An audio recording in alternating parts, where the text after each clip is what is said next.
Hello student, आज हम लोग chapter 4 carbon and its compound के क्वेश्चन आंसर्स को देखने वाले हैं। ठीक है, तो सबसे पहले हम आपको जो बीच में चैप्टर के बीच में जो क्वेश्चंस रहते हैं, ठीक है, उस पर हम लोग डिस्कस करेंगे।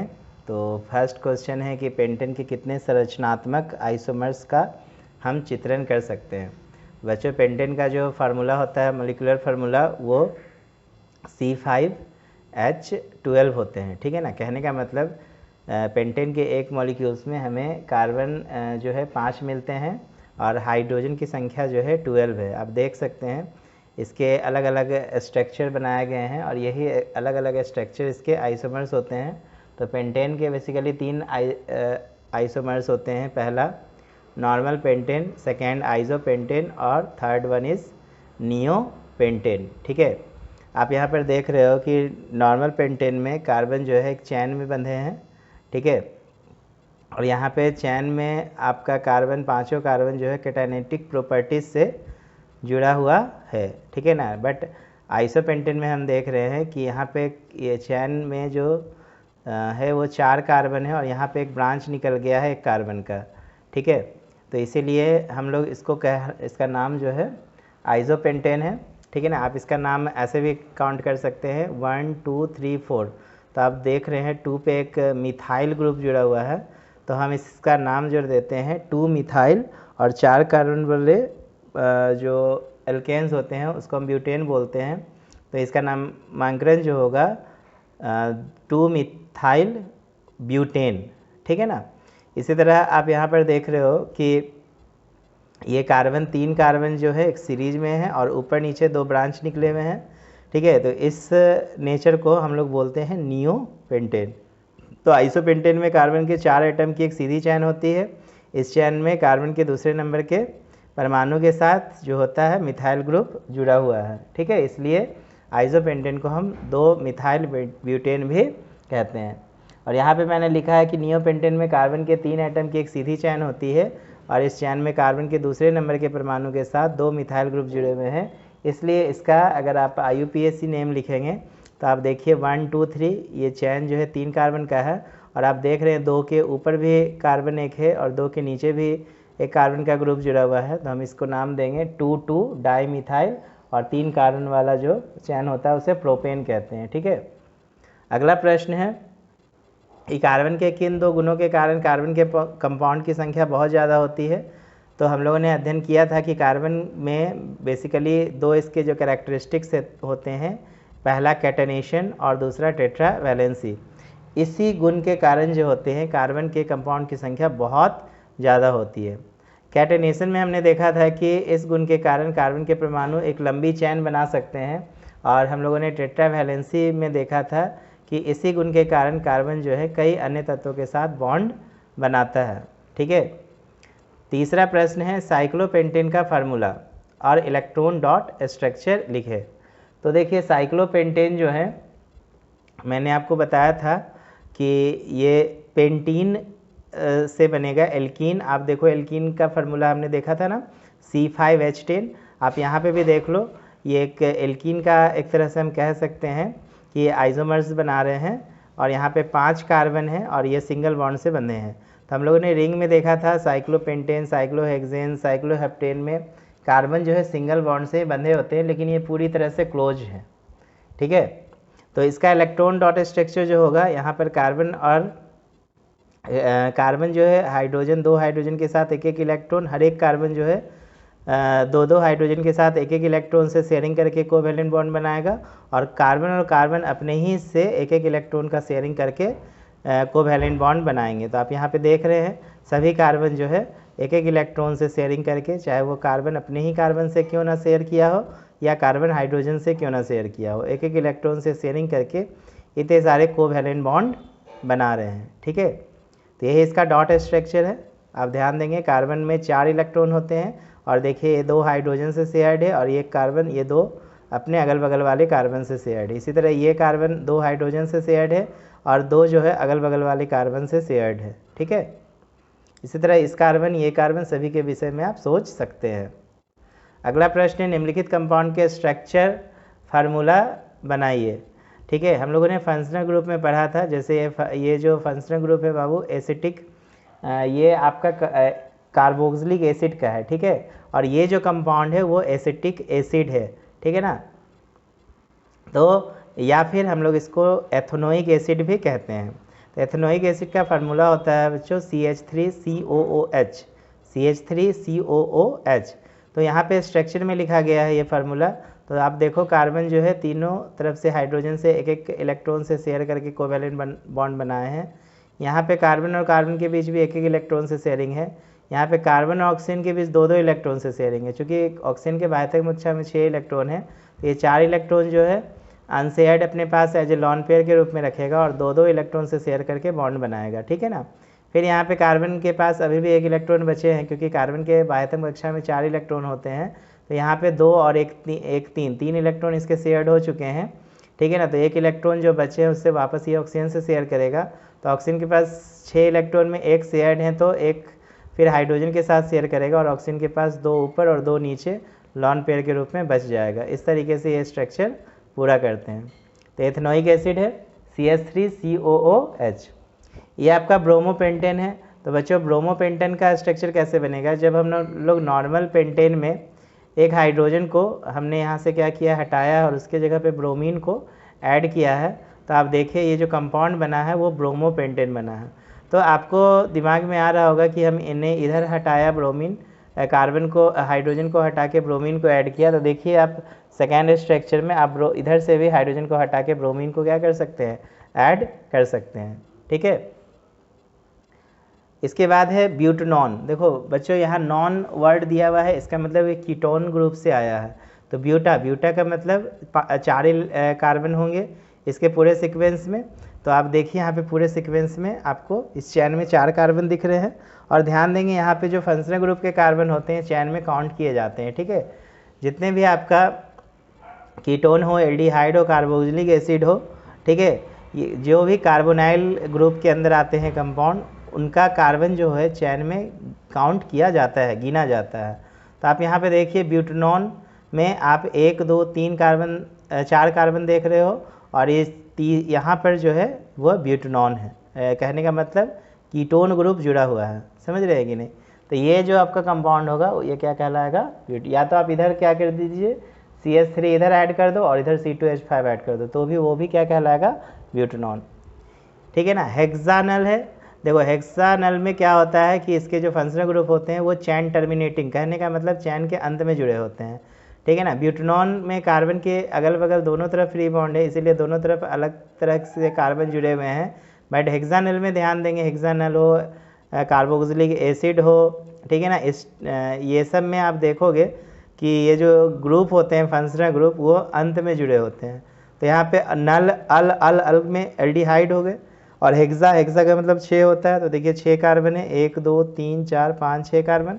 और मैंने बोला है कि ये जितने भी कार्बोनाइल ग्रुप के अंदर जो भी आते हैं सीरीज, उसमें कार्बन जो है चैन में गिने जाते हैं। तो ये इसके फंक्शनल ग्रुप के कार्बन को मिला के ये जो स्ट्रक्चर बन रहा है वो हेक्सानल का बन रहा है, ठीक है। इसके बाद है नीचे दिए कंपाउंड का नाम बताइए बच्चों। ये आपका CH3CH2Br, ये जो कंपाउंड है आपका, इसको हम लोग इथाइल जो है ब्रोमाइड भी कहते हैं, ठीक है ना। ये क्या है आपका, इथाइल ब्रोमाइड, या हम लोग इसको ना ब्रोमो इथेन बोलेंगे।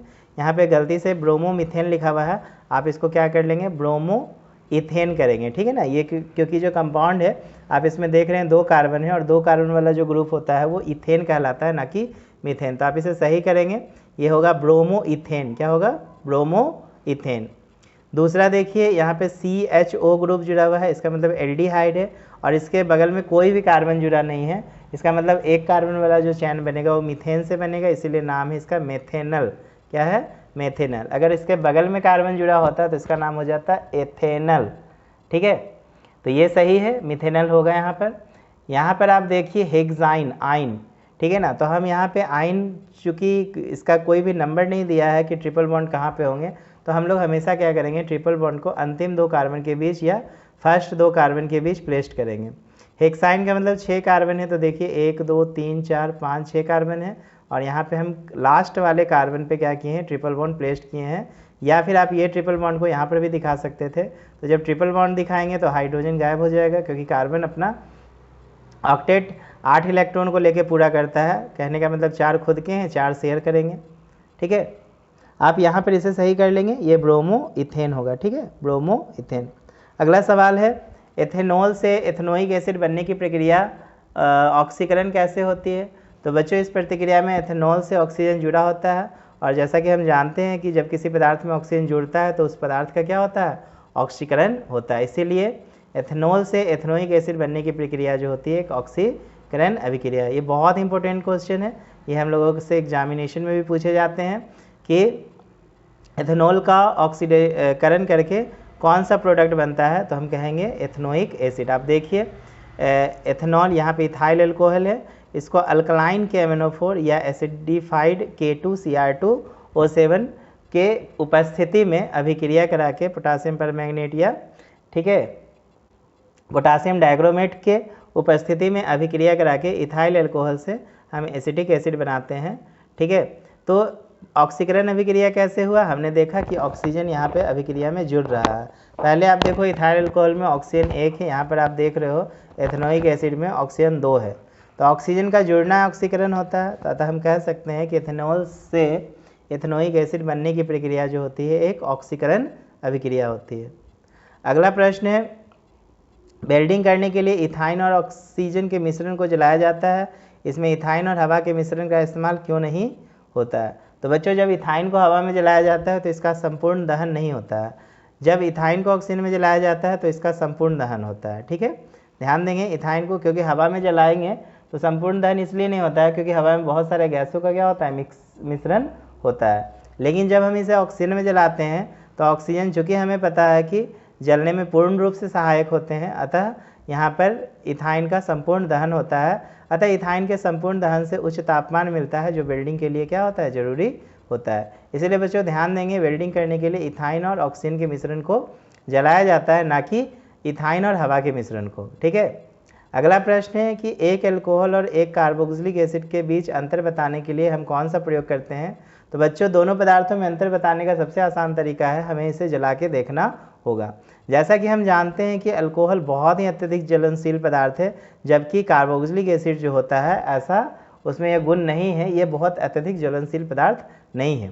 तो यदि पदार्थ बहुत तेज़ी से जलने लगता है तो हम कहेंगे कि वह अल्कोहल है, और यदि वह नहीं जलता है तो इससे हम कहेंगे कार्बोक्सिलिक एसिड है। लेकिन बच्चों, हमें ये एक्सपेरिमेंट घर पे नहीं करना है, क्योंकि इससे क्या होती है कि आग जो है आपकी जलने की खतरा बढ़ जाती है। ठीक है ना। लेकिन हमसे अगर theoretical examination point of view से पूछेगा कि अल्कोहल और कार्बोक्सिलिक एसिड के बीच हम अंतर कैसे पता कर पाएंगे, तो आप ये उदाहरण देके बता सकते हैं।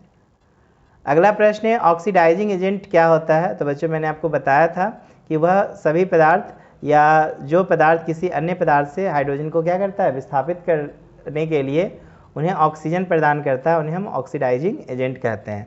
ठीक है, कि किसी भी पदार्थ को अन्य पदार्थ से हाइड्रोजन को विस्थापित करने में जितनी ऑक्सीजन की ज़रूरत होगी, उन्हें जितनी ऑक्सीजन प्रदान किया जाएगा, ठीक है ना, तो जो ऑक्सीजन प्रदान कर रहा है उन्हें हम क्या कहते हैं? ऑक्सीडाइजिंग। ऐसे हम लोगों ने इसका और भी डेफिनेशंस पढ़ा था ऑक्सीडाइजिंग एजेंट का, कि वह एलिमेंट्स जो दूसरे को क्या करेगा, दूसरे को ऑक्सीडाइज करके खुद रिड्यूस हो जाता है, वैसे एजेंट्स को भी हम लोग ऑक्सीडाइजिंग एजेंट कहते हैं। उदाहरण के स्वरूप हम लोगों ने सोडियम क्लोराइड में देखा था कि क्लोरीन जो है सोडियम को ऑक्सीडाइज करके खुद रिड्यूस होता है, और क्लोरीन खुद एक ऑक्सीडाइजिंग एजेंट कहलाता है। अगला प्रश्न है, क्या आप डिटर्जेंट इस्तेमाल करके बता सकते हैं कि दिया गया जल कठोर है? तो बच्चों, डिटर्जेंट मीठे जल और कठोर जल में समान रूप से व्यवहार करता है, ठीक है ना। तो यह दोनों प्रकार के जल में बराबर मात्रा में क्या करेगा? झाग बनाएगा। इसलिए इस्तेमाल करके बताना बहुत कठिन होता है कि दिया गया जो है जल मधुर है या कठोर है। ठीक है, अगला प्रश्न है, साबुन लगाने के बाद लोग कपड़े साफ करने के लिए कई तरीके अपनाते हैं। कोई कपड़े को पत्थर पर पटकता है, तो कोई लठ से पीटता है, कोई ब्रश से रगड़ता है, तो कोई वॉशिंग मशीन से कपड़ों को चलाता है। अतः कपड़ों को साफ़ करने के लिए उन्हें ज़ोर से हिलाने की क्या ज़रूरत होती है। तो बच्चों जैसा कि हम लोगों ने पढ़ा था, जब हम लोगों ने चैप्टर का अध्ययन किया था तो वहाँ पे एक मिसल का कॉन्सेप्ट पढ़ा था, और हम जानते हैं कि जो साबुन होते हैं वो मिसल बनाते हैं, ठीक है ना, और मिसल के कारण ही कपड़े क्या होते हैं, साफ़ होते हैं, ठीक है। मिसल में हम लोगों ने पढ़ा था जो उसके मॉलिक्यूल्स होते हैं, उसके हेड होते हैं, एक टेल होते हैं, एक हाइड्रोफिलिक होते हैं तो दूसरा क्या होते हैं, हाइड्रोफोबिक होते हैं। तो टेल क्या था, पूरा डर्ट के पास चला गया था, और हेड जो है सरफेस पे तैर रहा था, सरफेस पे था क्योंकि वो वाटर लविंग नेचर था उसका, ठीक है ना। तो उस दौरान क्या हुआ था, वो डर्ट को लेके बाहर निकल रहा था पूरा, ठीक है, क्योंकि मिसल जब बनता है, ठीक है ना, तो डर्ट के साथ उसका मिसल का एक जो पार्ट होता है, हिस्सा टेल वाला, वो क्या करने लगता है, अभिक्रिया करने लगता है, ठीक है। अतः हम लोग जब हिलाते हैं तो उसमें से जितने भी अभिक्रिया हो चुका होता है डर्ट के साथ, वो पूरा पार्ट क्या होता है, बाहर आने लगता है, और बाहर आने की वजह से कपड़े साफ़ करना हम लोग के लिए आसान हो जाता है। इसीलिए कपड़े साफ़ करने के लिए उन्हें ज़ोर से हिलाने की ज़रूरत पड़ती है। अब हम लोग अभ्यास प्रश्न, कहने का मतलब जो एक्सरसाइज में क्वेश्चंस दिए हैं उनको देखेंगे। तो बच्चों पहला सवाल जो दिया है, इथेन में कितने कोवैलेंट बॉन्ड है। तो बच्चों मैं यहाँ पे इथेन का एक स्ट्रक्चर ड्रॉ किया है, आप देख सकते हो। यहाँ पे कार्बन जो है सिंगल सिंगल बॉन्ड से बंधे हैं। तो आप सिंगल बॉन्ड कैसे बने, एक एक इलेक्ट्रॉन से शेयरिंग से बने होंगे। तो कितने शेयरिंग हुए हैं यहाँ पर, कितने बार शेयरिंग हुए हैं। तो देखिए कार्बन हाइड्रोजन के बाद एक शेयरिंग, दो शेयरिंग, तीन शेयरिंग, 4, 5, 6, 7, इस तरह हम देख रहे हैं 7 जगह ये शेयरिंग सिंगल सिंगल इलेक्ट्रॉन से कार्बन और हाइड्रोजन के बीच हो रहे हैं। अतः यहाँ पर जो है 7 कोवैलेंट बॉन्ड बनेंगे। अगला प्रश्न है, ब्यूटानन में कौन सा फंक्शनल ग्रुप है, ठीक है ना। तो देखिए ब्यूटानन, ऑन, ONE वर्ड्स हम लोग इंग्लिश में सफिक्स के रूप में समझते हैं, और वो कीटोन का होता है, ठीक है ना, क्योंकि कार्बोक्सिलिक एसिड में ओइक होता है, एल्डिहाइड में अल होता है, कीटोन में ओन हो जाएगा, अल्कोहल में OL होता है, ठीक है ना। तो ये जो आपका फंक्शनल ग्रुप होगा ब्यूटानन में, वो कीटोन का फंक्शनल ग्रुप अवेलेबल होगा। अगला प्रश्न, यदि खाना बनाते समय बर्तन का तला काला पड़ जाए तो इसका क्या मतलब होता है। तो बच्चों अगर खाना बनाते के समय बर्तन का तला काला पड़ जाता है, इसका मतलब है कि जिस ईंधन का हम प्रयोग कर रहे हैं उसका पूर्ण रूप से दहन नहीं हो पा रहा है, ठीक है ना। तो ईंधन का दहन सही रूप से ना होना, जिसके वजह से उसमें जो अनबर्नड पार्टिकल होते हैं, जो बिना जला हुआ जो कार्बन के पार्टिकल्स होते हैं, वो सरफेस पे चिपक पूरी तरह से जाते हैं, ठीक है, जिस वजह से बर्तन का तला जो होता है वो काला पड़ जाता है। तो जब ईंधन ठीक से, यहाँ पे मैंने व्याख्या के रूप में भी लिखा है कि जब ईंधन ठीक से नहीं जलता है तो इसका ऑक्सीकरण पूर्ण रूप से नहीं होता है, और ऐसी परिस्थिति में कार्बन के कण भी बनते हैं जिनकी वजह से काला धुआं निकलता है, और वो बर्तन के सरफेस पे जमा होकर उसे काला कर देता है। अगला प्रश्न है कि CH3Cl में बनने वाले बॉन्ड की सहायता से कोवैलेंट बॉन्ड की व्याख्या करें। तो बच्चों कोवैलेंट बॉन्ड का निर्माण हम लोगों को पता है कि इलेक्ट्रॉनों की साझेदारी से होता है, ठीक है। तो हमने देखिए यहाँ पे दिखाया है, कार्बन के बाह्यतम कक्षा में 4 इलेक्ट्रॉन है, और हाइड्रोजन के पास तो एक एक इलेक्ट्रॉन है, और क्लोरीन के बाह्यतम कक्षा में 7 इलेक्ट्रॉन है। तो यहाँ पे क्लोरीन अपने एक इलेक्ट्रॉन के साथ कार्बन से शेयर किया है, हाइड्रोजन के साथ भी एक इलेक्ट्रॉन से शेयर किया है, क्योंकि कार्बन के पास जो 4 इलेक्ट्रॉन्स मौजूद हैं बाह्यतम कक्षा में, वो सभी इलेक्ट्रॉनों को में 3 इलेक्ट्रॉनों को हाइड्रोजन के साथ बंधन बनाया है, और एक इलेक्ट्रॉन को क्लोरीन के साथ साझा किया है, ठीक है। तो हम कह सकते हैं कि यहाँ पे जो बॉन्ड बना रहा है सबके सब क्या है, एक तरह के कोवैलेंट बॉन्ड है। तो इसी को मैंने यहाँ पे व्याख्या के रूप में लिखा है कि कार्बन की बाह्यतम कक्षा में 4 इलेक्ट्रॉन है, और हाइड्रोजन के पास 1 इलेक्ट्रॉन है, तथा क्लोरीन की बाह्यतम कक्षा में 7 इलेक्ट्रॉन है। यदि हाइड्रोजन अपना 1 इलेक्ट्रॉन कार्बन के साथ साझा कर ले तो इसकी बाहरी कक्षा में 2 इलेक्ट्रॉन हो जाते हैं, इससे हाइड्रोजन की बाहरी कक्षा पूरी तरह से भर जाती है। फिर यदि क्लोरीन अपना 1 इलेक्ट्रॉन कार्बन के साथ साझा कर ले तो इसकी बाह्यतम कक्षा में 8 इलेक्ट्रॉन हो जाते हैं, और वो भी पूरी तरह से भर जाते हैं। देख रहे हैं आप कार्बन के भी पूरा जो है 8 इलेक्ट्रॉन है, क्लोरीन के पास भी देखिए 8 इलेक्ट्रॉन है। तो कार्बन को क्लोरीन से 1 और हाइड्रोजन को 3 परमाणुओं से 3 इलेक्ट्रॉन मिल जाते हैं। इस तरह हाइड्रोजन की बाहरी कक्षा में, यहाँ पर हाइड्रोजन की बाहरी कक्षा में जो है 2 इलेक्ट्रॉन होगा। इस 8 को आप क्या कर लोगे, 2 कर लोगे, क्योंकि हमने आपको बताया है कि हाइड्रोजन जो है अपना डुप्लेट पूरा करता है। तो हाइड्रोजन की बाहरी कक्षा में अपनी नज़दीकी जो अक्रिय gas configuration, inert gas, noble gas configuration जो होगा वो 2 इलेक्ट्रॉनों से पूरा होता है। तो आप याद रखेंगे हाइड्रोजन की बाहरी कक्षा में 2 इलेक्ट्रॉन होते हैं, 2, ठीक है। इसको आप कट करेंगे, यहाँ पे 2 लिखेंगे। इस तरह से 4 कोवैलेंट बॉन्ड का क्या होगा, निर्माण होगा। तो यही हमें व्याख्या करना था कि CH3Cl में बनने वाले जो बॉन्ड है उसमें जो कोवैलेंट का कैसे नेचर हो रहा है, तो हमें शेयरिंग बताना था इलेक्ट्रॉनों के बीच। अगला प्रश्न, निम्नलिखित के इलेक्ट्रॉन डॉट स्ट्रक्चर बनाए। तो देखिए बच्चों, एथेनोइक एसिड है, मैंने आपको बताया इथेन में 2 कार्बन्स होते हैं, ठीक है ना, और एसिड क्या होते हैं, C डबल बॉन्ड OH होते हैं, ठीक है ना। तो देखो डबल बॉन्ड का मतलब 4 इलेक्ट्रॉन, कहने तो 2-2 इलेक्ट्रॉन से यहाँ पे क्या होगी, साझेदारी होगी। तो देखो CH3 हो गया COOH, तो यहाँ पे देखिए डबल बॉन्ड है क्योंकि यहाँ पे 4 इलेक्ट्रॉन दिख रहा है ये बंधन में, यहाँ पे 2 इलेक्ट्रॉन का बंधन है, यहाँ पे 2 इलेक्ट्रॉन का बंधन है। तो कार्बन हाइड्रोजन के साथ एक सिंगल बॉन्ड बनाएगा, सिंगल कोवैलेंट बॉन्ड। यहाँ पे कार्बन कार्बन के बीच सिंगल बॉन्ड, कार्बन ऑक्सीजन के बीच सिंगल बॉन्ड, लेकिन कार्बन ऑक्सीजन के बीच एक और जो है डबल बॉन्ड बन रहा है, वापस ऑक्सीजन और हाइड्रोजन के बीच सिंगल बॉन्ड बन रहा है। तो ये स्ट्रक्चर बच्चों एथेनोइक एसिड का है। ये आपका हाइड्रोजन सल्फाइड का है क्योंकि सल्फर के बाध्यता कक्षा में 6 इलेक्ट्रॉन होते हैं, उन 6 इलेक्ट्रॉन में एक एक इलेक्ट्रॉन से दोनों तरफ हाइड्रोजन क्या है, जो है शेयर्ड किए हुए हैं, ठीक है। अगला प्रश्न है प्रोपेनन। फिर प्रोपेनन कीटोन से बना है, तो प्रोपेन में 3 कार्बन होते हैं, तो एक कार्बन तो इसके फंक्शनल ग्रुप में आ जाएंगे, ठीक है, और 2 बाकी जो है इधर अभी जो है कोवैलेंट बॉन्ड बनाएगा। फिर से यहाँ पे देखिए प्रिंटिंग मिस्टेक है, यहाँ पे कार्बन और ऑक्सीजन में 2-2 इलेक्ट्रॉन का शेयरिंग है, तो यहाँ पे जो इलेक्ट्रॉन होगा 4 होगा। ये आपको 2 डॉट रेड कलर का दिखाई दे रहा है, आप यहाँ पे 2 डॉट और लगा दीजिए, ठीक है ना, ब्लू कलर का या किसी अदर कलर का आप लगा देंगे, जिससे कि रिप्रेजेंट हो कि ऑक्सीजन और कार्बन के बीच जो है यहाँ पे साझेदारी 2-2 इलेक्ट्रॉन का है, ठीक है ना। आप इसको 2 पॉइंट कर दोगे, ठीक है, ओके। इधर आप देख रहे हो कि कार्बन 2-2 इलेक्ट्रॉन से साझेदारी है, यहाँ भी 2-2 इलेक्ट्रॉन से, एक इलेक्ट्रॉन खुद का, एक इलेक्ट्रॉन हाइड्रोजन का। आप यहाँ पे ठीक करो, C डबल बॉन्ड O होगा। C डबल बॉन्ड O का मतलब क्या हो गया, यहाँ पे कार्बन और ऑक्सीजन के बीच जो है 2-2 इलेक्ट्रॉनों का साझेदारी होगा, तो यहाँ पे 4 इलेक्ट्रॉन्स हो जाएंगे, ठीक है। इसी तरह हम फ्लोरीन का देख रहे हैं, तो फ्लोरीन के बाध्यता कक्षा में 7 इलेक्ट्रॉन होते हैं, तो फ्लोरीन अपने ही एटम से अभिक्रिया किया है, देखो यहाँ पे, और इसके दौरान साझेदारी, अभिक्रिया कहने का मतलब यहाँ पे इलेक्ट्रॉनों की साझेदारी है, तो एक एक इलेक्ट्रॉन से साझेदारी करके फ्लोरीन, दोनों फ्लोरीन अपना ऑक्टेट, नज़दीकी ऑक्टेट को क्या कर रहा है, पूरा कर रहा है। अगला प्रश्न है होमोलोगस सीरीज से क्या समझते हैं। तो बच्चों समान फंक्शनल ग्रुप वाले कार्बनिक कंपाउंड की सीरीज को हम लोग होमोलोगस सीरीज कहते हैं, ठीक है ना। और हम लोगों ने पढ़ा था कि होमोलोगस सीरीज के सारे सदस्यों में रासायनिक गुण तो एक जैसे होते हैं, ठीक है, बट होमोलोगस सीरीज के किसी भी सदस्य का जो मॉलिक्यूलर मास होता है अपने से ठीक पहले वाले से 14 यूनिट ज़्यादा होता है, ठीक है ना। जैसे उदाहरण के तौर पे हम लोगों ने मीथेन, इथेन, प्रोपेन को देखा था, आप इसमें देख रहे हैं सबका मॉलिक्यूलर मास के बीच का जो डिफरेंस है वह 14 यूनिट का है। जैसे कि यहाँ पे देखिए मीथेन और इथेन, ये 14 यूनिट का डिफरेंस बता रहा है, ठीक है।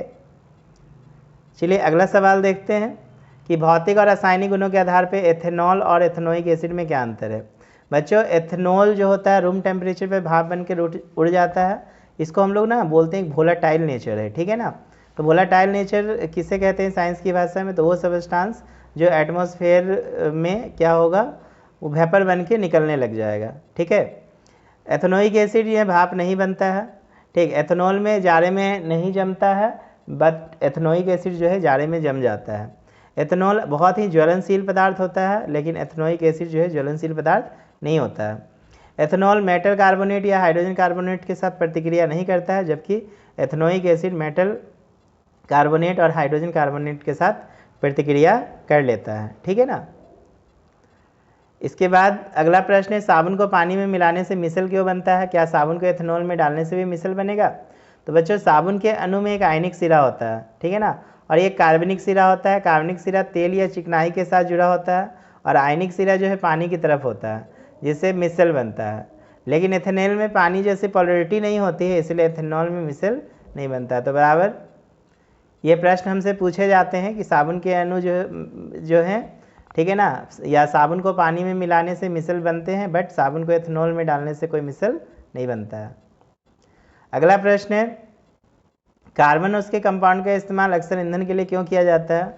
तो बच्चों जब कार्बन जब ऑक्सीजन से दहन करता है तो उष्मा निकलती है और कार्बन डाइऑक्साइड बनता है, और यह बात कार्बन के हर अपरूप पर लागू होती है। हम लोगों ने पढ़ा था ना कार्बन के डिफरेंट अपरूप, ठीक है ना, जिसमें हम लोगों ने ग्रेफाइट को देखा था, हीरा को देखा था, ठीक है ना, फ्लोरीन को देखा था।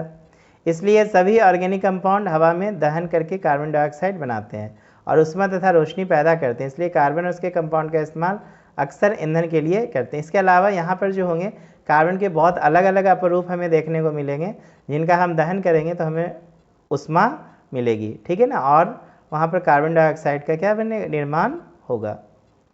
अतः हम इसका प्रयोग जो है ईंधन के रूप में करते हैं। अगला प्रश्न है, जब कठोर जल में साबुन को मिलाया जाता है तो क्या होता है। तो बच्चों, कठोर जल में कैल्शियम और मैग्नीशियम के सॉल्ट होते हैं और साबुन जो है इन लवणों से प्रतिक्रिया करके कठोर जल में अवक्षेप बनाता है, ठीक है। तो याद रखेंगे, बहुत अच्छा सवाल है, पूछा जाता है एग्जाम में कि कठोर जल में कैल्शियम और मैग्नीशियम के साल्ट होते हैं, जिसकी वजह से साबुन इन लवणों से तेज़ी से प्रतिक्रिया करता है और कठोर जल में जो है अवक्षेप बनाता है। अगला प्रश्न है, साबुन का लिटमस पेपर पे क्या असर पड़ेगा।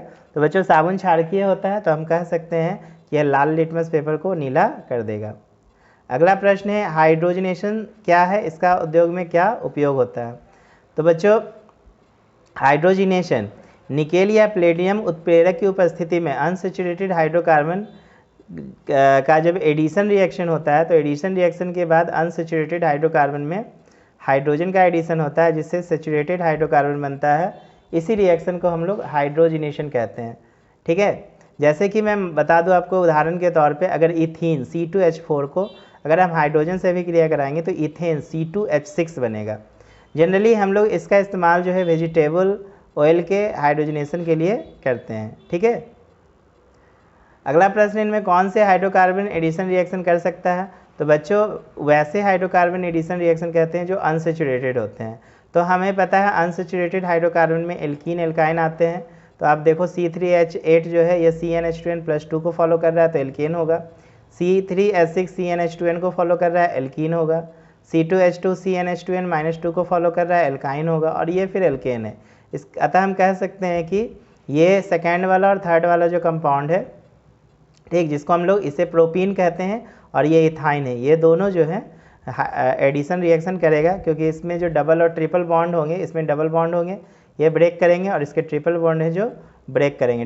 डबल बॉन्ड ब्रेक करके सिंगल बॉन्ड बनाएगा और ट्रिपल बॉन्ड ब्रेक करके डबल बॉन्ड बनाएंगे, वापस फिर डबल बॉन्ड जो है ब्रेक करके सिंगल बॉन्ड बनाएगा। तो ये दोनों जो है एडिशन अभिक्रिया रिएक्शंस करेंगे, ठीक है।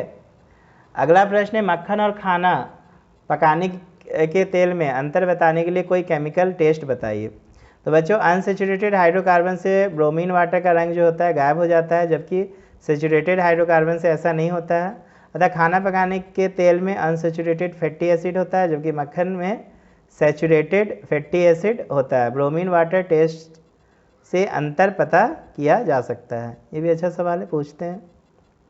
अगला प्रश्न है, साबुन द्वारा सफाई करने की प्रक्रिया को समझाओ।